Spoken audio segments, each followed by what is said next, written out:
এখানে থেকে হরি ভজন করবে, বুঝতে পেরেছেন মাতাজি? যারা এখানে থেকে হরি ভজন করবে তাদের জন্য ওই যে বললাম বিরজার অপর পারে ব্রহ্মজ্যোতির ধাম, তার উপর কৈলাস, তার উপর বৈকুণ্ঠ জগৎ। সেই বৈকুণ্ঠ জগৎ থেকে ভগবানের প্রেরিত স্বর্ণ বিমান নন্দ সুনন্দ চালন করে এই জগতে নিয়ে আসবে। যারা এই জগতে এই ভগবানের আরাধনা করছে, হরি নাম করছে, ভক্তি জীবন করছে, কৃষ্ণ ভাবনাময় জীবন করছে, তা আপনি সংসারে থাকুন কি মঠ মন্দিরে থাকুন,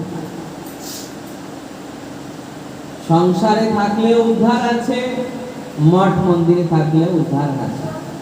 যখন আপনি কৃষ্ণ ভাবনাময় জীবন যাপন করবেন তখন ওই ভগবত ধাম থেকে ভগবান তার পার্শ্বদের দ্বারা স্বর্ণ বিমান পাঠাবেন তাকে নিয়ে যাওয়ার জন্য। তো ওখানে যেতে হলে এই হচ্ছে প্রসেস, ভগবানের ভক্তি করে ভগবত ধাম ফিরে যাবে। এই জন্ম মৃত্যু জরা ব্যাধি চক্র সমাপ্ত। ভগবত ধামে কোন রোগ শোক জরা ব্যাধি বৃদ্ধ মৃত্যু কালের কোনো প্রভাব নেই, দিন রাত্রের কোনো ঝঞ্ঝাট নেই, ত্রিতাপ দুঃখের কোনো বালাই নেই। তারপর পার্টি লিডার টেন্ডারবাজি এইসবের কোনো বালাই নেই, কোনো উৎপাত নেই সেখানে। সেটা পুরোপুরি ভগবানের রাজ্য। আর ওই ভগবানের রাজ্য সমগ্র সৃষ্টির 75%, আর বাকি 25% এই অনন্ত কোটি জড় ব্রহ্মাণ্ড। আর এখানে বারবার এই জন্ম মৃত্যু জরা ব্যাধি। আর ওই 75% সৃষ্টিতে কোন জন্ম মৃত্যু জরা ব্যাধি দুঃখ নেই, নিত্য জীবন। তখন সেই এই জগতে কুকুর শুকুর ঘোড়া গাধা হয়ে ঘুরতে ঘুরতে হবে। আর যদি ভগবত ভক্তি করেন তাহলে ভগবান ক্লিয়ার ক্লিয়ার কথা না, ক্লিয়ার। কোনটা করতে চান? এখানে এই ঘর সংসার নিয়ে সুখে থাকবেন, এই জড় আসক্তিতে লিপ্ত বলে মনে করবেন, আমার মনের সঙ্গে মারামারি কাটাকাটি এগুলো করবেন, হিংসা বৃত্তি অবলম্বন করবেন, নাকি ভগবান ভক্তি করে ভগবানের রাজ্যে ফিরে যাবেন? কোনটা? তাহলে যদি ভগবান ভক্তি করতে হয় তাহলে আমাকে সৎ গুরুদেবের আশ্রিত হতে হবে, হরি নাম জপ করতে হবে, সাধু সেবা বৈষ্ণব সেবা করতে হবে, গৃহে বসে কৃষ্ণ ভজন করতে হবে। যদি আমাকে ভগবত ধামে ফিরে যেতে হয় তাহলে আপনার বন্ধু কে হবে? বৈষ্ণব। সেই পরম বন্ধু, সেই ঠিকানা শ্রীকৃষ্ণ চরণে প্রেম ভক্তি। বৈষ্ণব সদ্গুরুদেব, আমাদের সদ্গুরুদেবকে আশ্রয় করতে হবে। এখনো চিন্তা করতে পারছেন যে ওই পথে আমরা এখনো যাইনি অধিকাংশ ব্যক্তি, ঠিক না? আমরা সদ্গুরুদেবকে আশ্রয় করিনি, কিন্তু জীবনে যা আমাদের করতে বলা হয়নি তা আমরা করে নিয়েছি, ঠিক না? যা করতে বলা হয়নি, গৃহমেধি জীবন যাপন করতে বলা হয়নি, তা করে নিয়েছি। গৃহমেধি জীবন মানে ভগবানকে বাদ দিয়ে সংসার জীবন, এটা তো করে নিয়েছি। সংসার জীবন কিভাবে করতে হয় তা আমাকে কাউকে শিখাতে হয়নি, নিজেই করে নিয়েছি।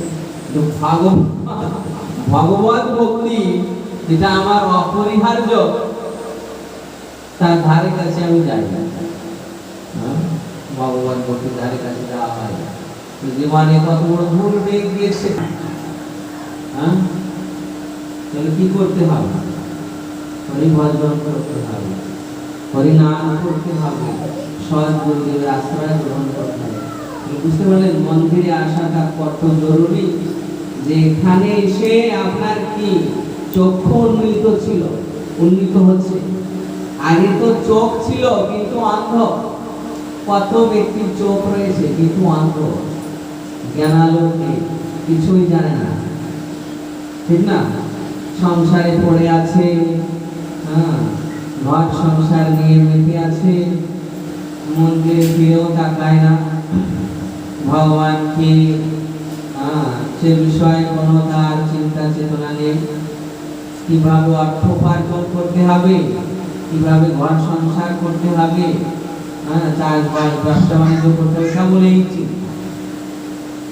এটা তো পুরো গৃহমেধী জীবন।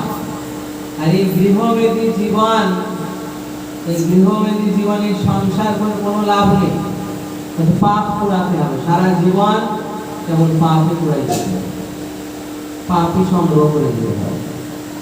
কেননা ভগবানকে না নিবেদন করে গ্রহণ করলে পাপ হয়, আপনি নিরামিষ খেলেও পাপ।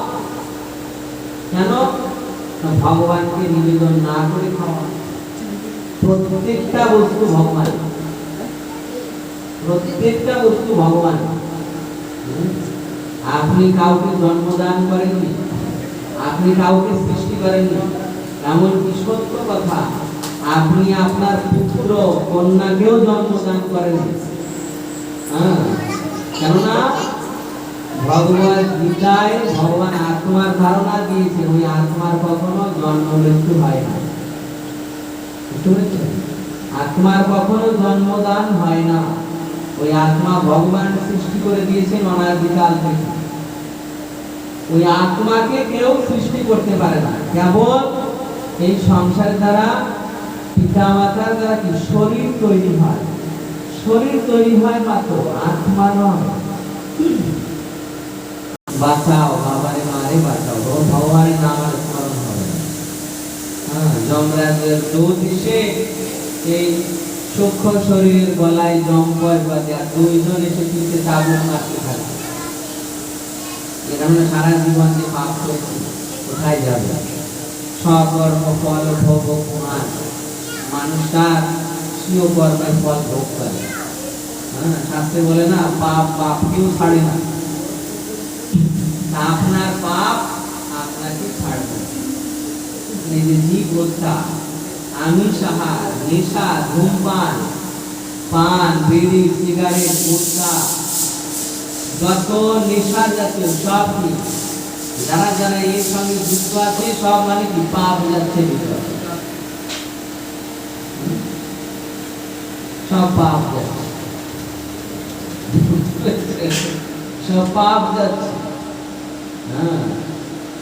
এই নেশা করলে, এই নেশা করলে নরক লোকে একটা স্পেশাল লোক রয়েছে, ময়পান নরক। ভাগবত থেকে সুখদেব গোস্বামী পরীক্ষিত মহারাজকে বর্ণনা করছে, ময়পান নরক।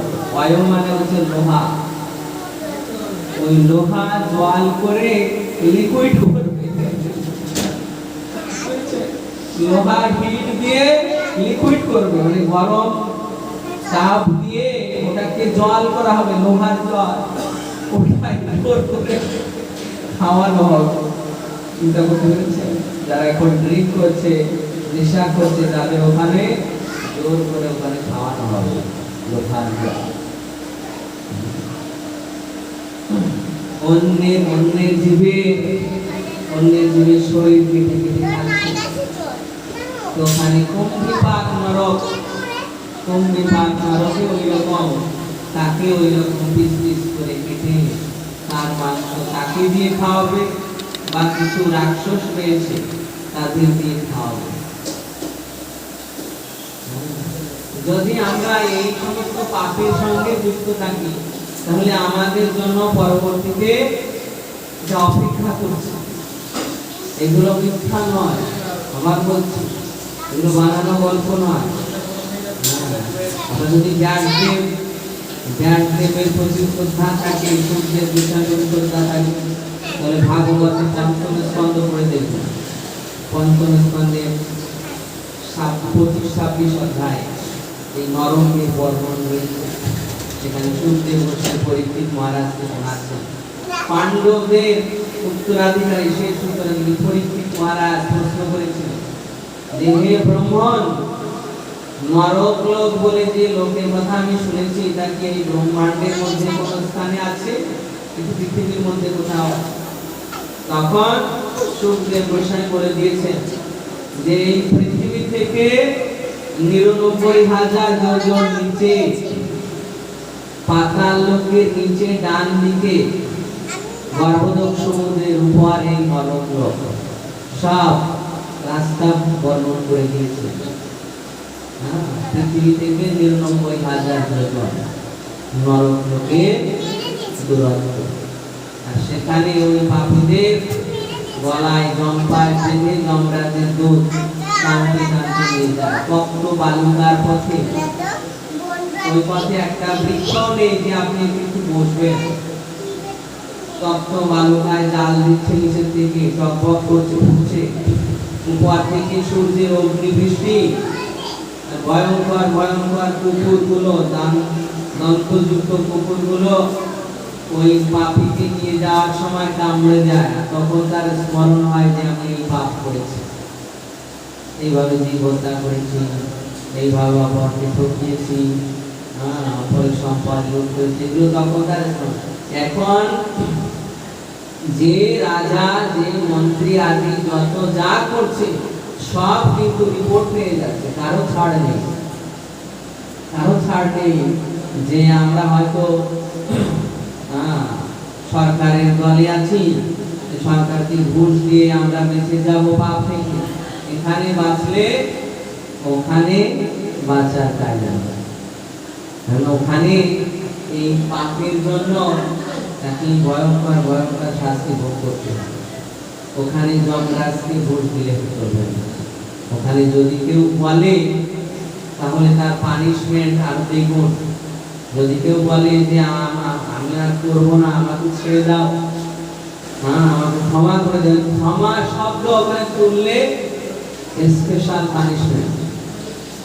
যা ক্ষমা অন্যায় স্বীকার এখন করতে হবে, এখন সংশোধন হতে হবে। ওখানে গিয়ে আর সংশোধনের সময় নেই। ওখানে যমদূত তাদের এইরকম ভাবে ট্রেনিং দেওয়া যায়, তাদের মুখের আওয়াজ যেন কি বজ্রের মতো বান, তাদের দিকে চাওয়া যায় না, দেখা যায় না, এত ভয়ঙ্কর তারা। চোখ দিয়ে অগ্নি নির্গত হচ্ছে, চুলগুলো ঊর্ধ্বমুখী তামার মতো জ্বলছে, হাতে চাবুক ত্রিশূল নিয়ে সর্বদা গালিগালাজ করবে। তাদের বাক্য এমন মনে হবে যেন বান ছুটছে, ভয়ঙ্কর আওয়াজ। এই সমস্ত দূতদের হাতে নির্যাতিত হতে হবে। যদি আমরা এটা না চাই, যে আমরা ওই দুঃখের জগতে পড়তে চাই না, তাহলে কৃষ্ণের ভজন করতে হবে। যমরাজ বলে দিয়েছে তার দূতদের যে হে বৎস, যাদের কপালে তিলক দেখবে, যাদের কণ্ঠে তুলসী মালা দেখবে, যাদের হাতে নামের ঝোলা দেখবে, যাদের মুখে ভগবান শ্রীকৃষ্ণের নাম ধ্বনিত হচ্ছে, তোমরা তাদের কাছে যাবে না। তাদেরকে দেখলে দূর থেকে প্রণাম করে চলে যাবে, তাদের কাছে তোমরা যাবে না, তারা আমার অধিকারের বাইরে। যমরাজ ষষ্ঠ স্কন্ধে, ভাগবত ষষ্ঠ স্কন্ধে এই যমদূতদের বলে দিয়েছে।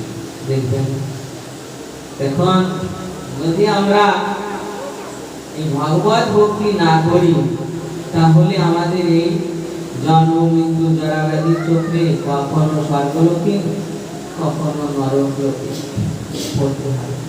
স্বর্গলোকে তো পুণ্যের স্থান, কিন্তু এখন মানুষ পুণ্যের নামে পাপ করছে। দেব দেবী পূজা যজ্ঞ করলে পুণ্য হয়। স্কুল কলেজ প্রতিষ্ঠা, হাসপাতাল, চিকিৎসা, সেবা দিলে পূর্ণ হয়। কিন্তু এই পূর্ণ হওয়ারও কিছু কন্ডিশন আছে। আপনি যদি ফ্রি চিকিৎসা দেন তখনই আপনার পূর্ণ হবে। চিকিৎসা করে দিলাম আর বিল লিখে দিলাম এত, সে নিজের বিল দেখে হার্টফেল হয়ে গেল, হ্যাঁ, এটা পূর্ণ নয়। তারপর শিক্ষা ব্যবস্থা সব কি হবে? অবৈতনিক, কোনো বেতন ছাড়া। যদি বেতন নিয়ে শিক্ষা ব্যবস্থা, তাহলে কোনো সেটা কোনো পূর্ণ নেই। নিঃস্বার্থ হয়ে যদি কেউ করে সেখানে পূর্ণ আছে, কিন্তু স্বার্থ সিদ্ধির উদ্দেশ্যে যদি কিছু করে সেখানে পূর্ণ নেই, কিন্তু স্বার্থ সিদ্ধি করছে। তারপর দেবদেবীদের পূজা যোগ্য। এখন যে পূজা পার্বণ হচ্ছে সব কি তামসিক। দেবীর মন্দিরে পূজা পার্বণ করছে আর সিনেমার ফিল্মের গান বাজছে, পপ গান বাজছে, ফিল্মের গান বাজছে, তারপর তারা ড্রিঙ্ক করে নাচানাচি করছে। এ কোনো পূজা নয়, এটা কি ধর্মের মুখোশ করে অধর্ম বিরাজ করছে। বর্তমান মানুষ কোন পূর্ণ কর্ম করছে না, পাপই পাপ। আর এই পাপের মধ্যে থাকলে নিশ্চিত ওই নরক ভোগ করতে। দেখুন কত নিচে আমরা নেমে আছি, যে আমরা পাপের মধ্যে পড়ে আছি। এই পাপ থেকে মুক্ত হব কখন? কখন হরি ভজন করব, কখন হরি ভজন করব, কখন ভগবত ধাম পেয়ে যাব। চিন্তা হয় কখন আমরা হরি ভজন করব, চিন্তা হয়। দিন তো মানে অতিক্রম করে যাচ্ছে। আপনার বয়স বাড়ছে না, বয়স কমছে, ঠিক না? আপনার বয়স বাড়ছে না, বয়স কমছে, ধীরে ধীরে কমে যাচ্ছে। সূর্যদেব উদয় অস্ত রূপে আমাদের বয়স স্মরণ করে নিয়ে হরিভজন করোনা পক্ষে। প্রহ্লাদ মহারাজ বলছেন যে হরিভজনের উপযুক্ত সময় হচ্ছে কৌমার। কৌমার আচরে প্রাজ্ঞ ধর্মান ভাগবতানিহ দুর্লভ মানুষম জন্ম তদক্ষ ধ্রুব বর্তমান। কৌমার কাল থেকে, বাল্যকাল থেকে। এই জন্য আপনারা যে ভুল করেছেন, আপনাদের ছেলে মেয়ে বাল্যকাল থেকে যারা আছে তাদেরকে আর ভুল করাবেন না। এমন মনে করবেন না যে এই জড়জাগতিক শিক্ষাটাই মেইন। না, জড়জাগতিক শিক্ষা মেইন নয়। মেইন প্রধান হচ্ছে কি এই পারমার্থিক শিক্ষা। যদি পারমার্থিক শিক্ষা অর্জন না করে জড়জাগতিক শিক্ষার দিকে গিয়েছে, তখন চরিত্রহীন হয়ে বের হবে। চরিত্রহীন হয়ে বের হয়ে যাবে, ক্লিয়ার কথা। আজকে স্কুল কলেজ এইরকম ব্যাপার নিয়ে দাঁড়িয়েছে। এই মোবাইল, হোয়াটসঅ্যাপ এসে, ইন্টারনেটের যুগ এসে এখন দুনিয়ার যত কাজরা সব মোবাইল, হোয়াটসঅ্যাপে ছেলেমেয়েরা দিচ্ছে, আর সেই রকম জীবনধারা করছে। তারা যদি সংস্কার না পেয়ে স্কুল কলেজে পড়তে গিয়েছে, তাহলে তারা নিশ্চিত অধঃপতিত হবে, চরিত্রহীন লম্পট হয়ে বের হবে। মোবাইল, হোয়াটসঅ্যাপ খুললে এখন এইসব নিউজ আসে। এই জন্য আগে পারমার্থিক শিক্ষা, তবে সে মানুষ হবে। আর মানুষ হলেই ভগবত ভজন করবে।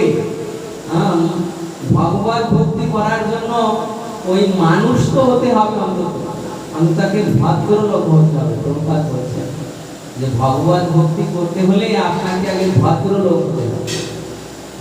অভদ্র লোকের দ্বারা ভগবত ভক্তি হয়।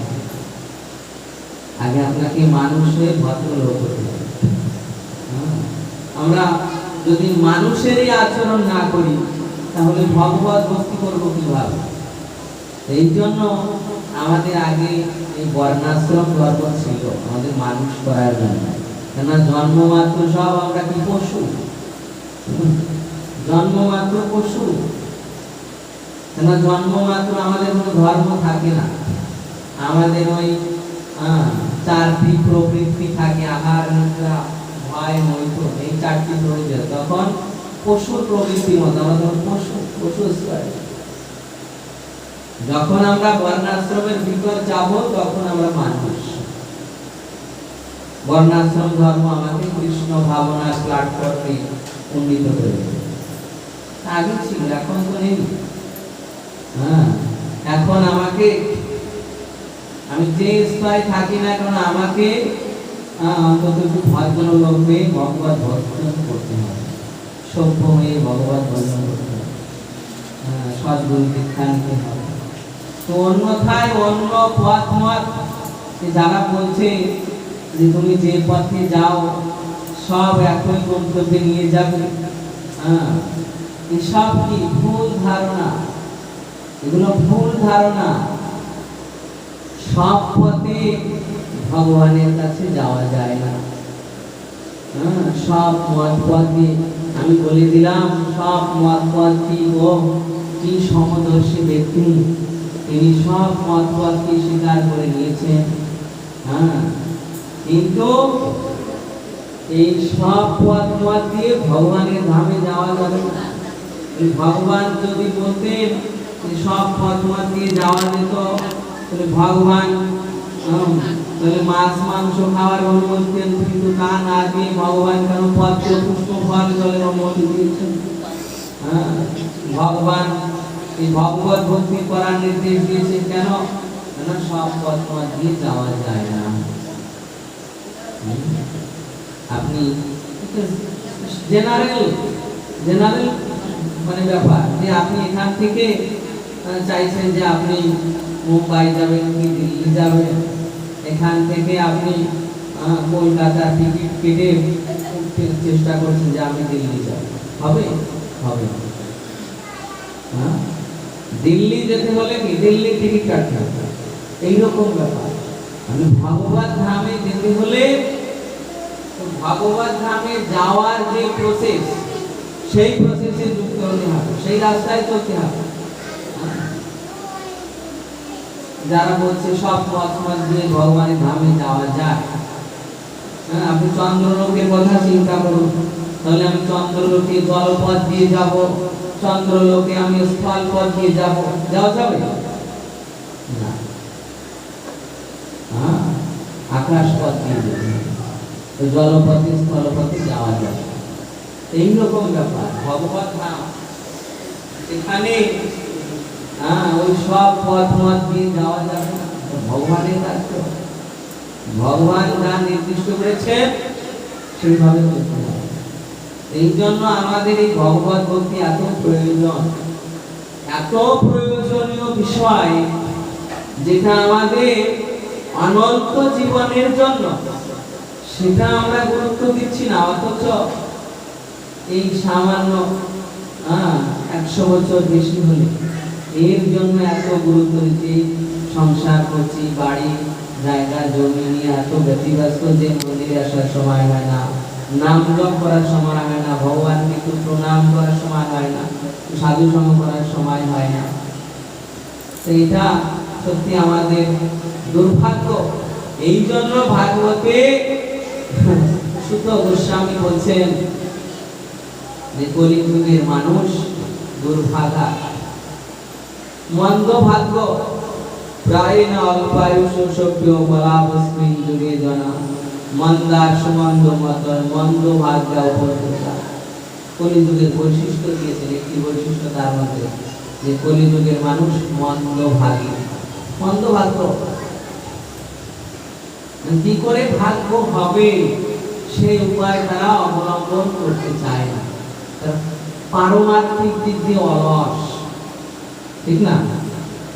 দেখুন কত আয়ু নষ্ট হয়ে গিয়েছে, এখনো আমাদের চেতনা আসেনি যে আমি একটু ভগবানের নাম জপ করবো, একটু হরি ভজন করবো।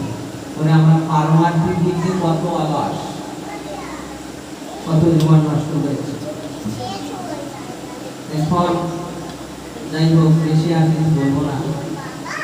যারা এইটুকে মানে সামান্য বর্ণনায় বুঝে নিয়েছেন যে আমাদের হরি ভজন করতে হবে, আমি তাদের রিকোয়েস্ট করবো যে আপনারা এখন থেকে এই হরিনামের মালা, জপ মালা নেবেন, জপ করবেন, ভগবত গীতা নেবেন, গীতা পাঠ করবেন, এখানে সাধুর সঙ্গে হরি ভজন করবেন, বাকি জীবনটা হরি ভজন করে কাটান। কেননা দৃষ্টান্ত আছে, ওয়াজামিলকে যখন যমদূত এসে গলায় জম্পাস নিয়ে ঠেলেছে, তখন তার শিক্ষা পেয়েছে যে আমাকে হরিভজন করতে হবে, হরিভজন করতে হবে। তারপর সে ওখান থেকে যমদূতদের হাতে ওই বিষ্ণু নাম করার ফলে, নারায়ণ নাম উচ্চারণ করার ফলে বিষ্ণু দূতেরা সে বাঁচিয়ে দিলেন। তারপর ওই 87 বছর বয়সে পুরো 10 ফ্যামিলি, 11-12 ফ্যামিলির পরিবার ছেড়ে হরিদ্বারে চলে গিয়েছিলেন। সেখানে 15 বছর হরিনাম জপ করেছিলেন। খট্টঙ্গ মহারাজ ভাগবতে রয়েছে, স্বর্গলোকে তাকে দেবতাগণ নিয়ে গিয়েছে অসুরদের সঙ্গে যুদ্ধ করার জন্য। যুদ্ধ করেছেন, জয়লাভ করেছেন, দেবতাদের কাছে হাত দেখিয়েছেন, দেখুন আমার হাতে লেখা, দেখে বলুন আমার আর কত আয়ু আছে। দেবতারা বলছেন 2.5 ঘন্টা, 2.5 ঘন্টা। তখন বলছে ঠিক আছে, আমাকে বরদান দিতে চেয়েছেন, আমাকে এখনই আমার রাজধানী অযোধ্যায় ফিরিয়ে নিয়ে যাব। তিনি স্বর্গে ভজন করতে চাইলেন না, স্বর্গসুর ভোগের স্থান।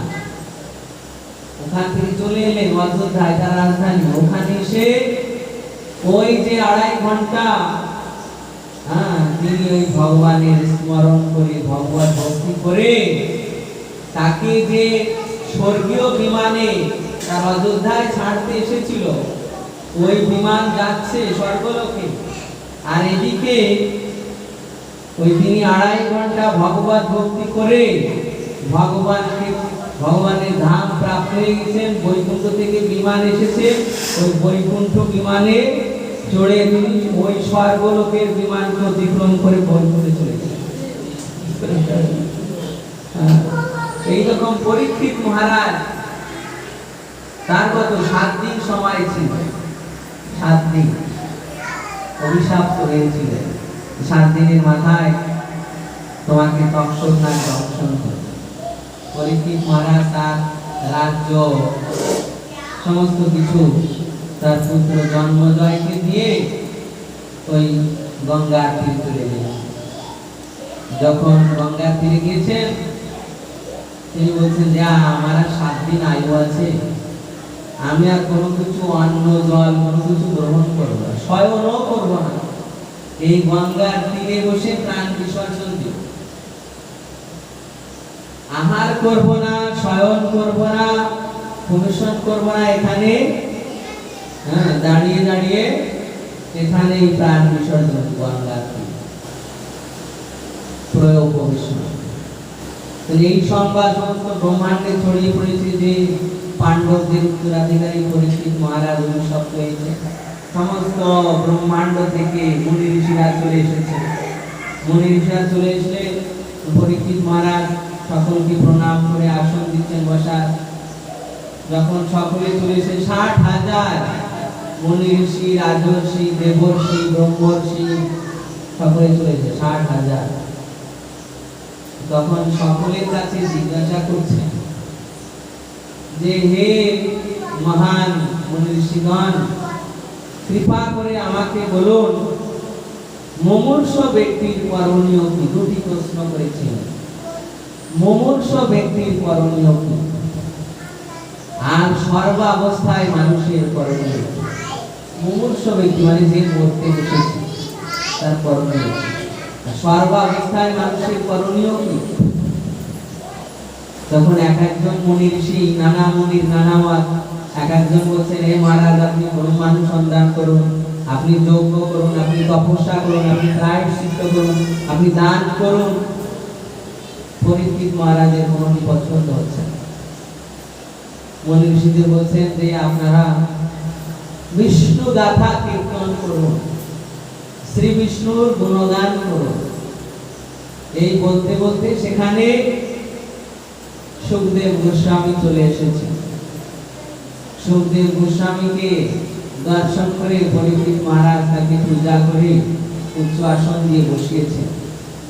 তার কাছে জিজ্ঞাসা করছেন ওই দুটি প্রশ্ন, মুমূর্ষ ব্যক্তির করণীয় কি আর সর্বাবস্থায় মানুষের করণীয় কি। এই যে সর্বাবস্থায়, এটাকে ভেঙে তিনি বলছেন।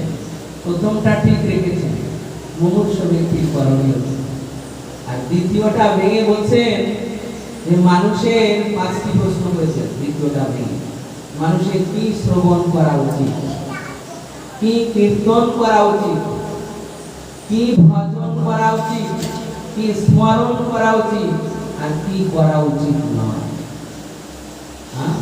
এই 5টি প্রশ্ন আর মুমূর্ষ ব্যক্তির করণীয় 6টি প্রশ্ন করলেন। প্রশ্ন শুনে সুখদেব গোস্বামী, ভাগবত কথা পরিবেশন করার আগে মঙ্গলাচরণ করা হয়, সেই মঙ্গলাচরণে তার আর স্মরণ নেই।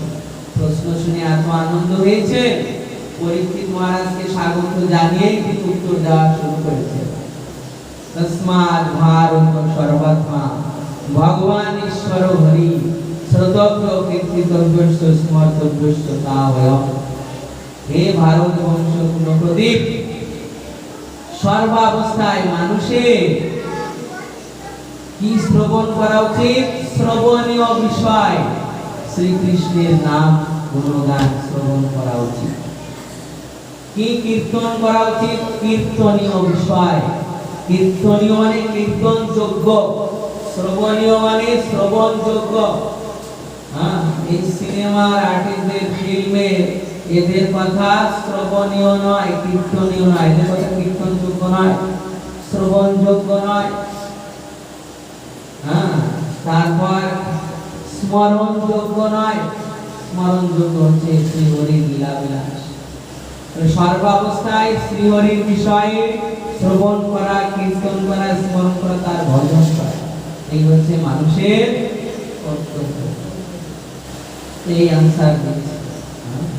তাহলে দেখুন, তিনি দেহত্যাগ করতে উঠেছেন, 7 দিনের আয়ু, সেই অবস্থায় তাকে কি উপদেশ দিলেন?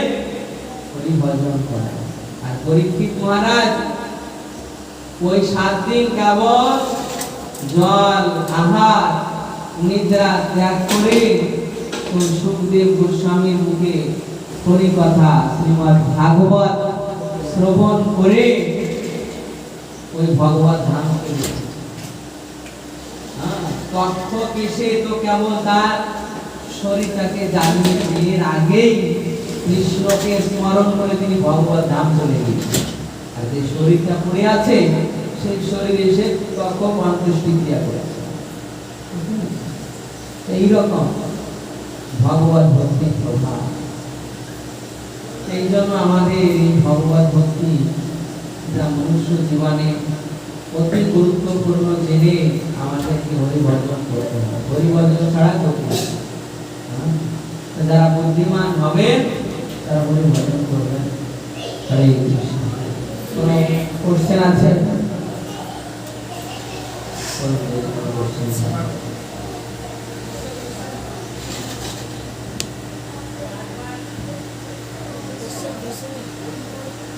মাঝখানে পুরো উল্টে পড়ে গেছে, মানে ছিল কেমন জানো।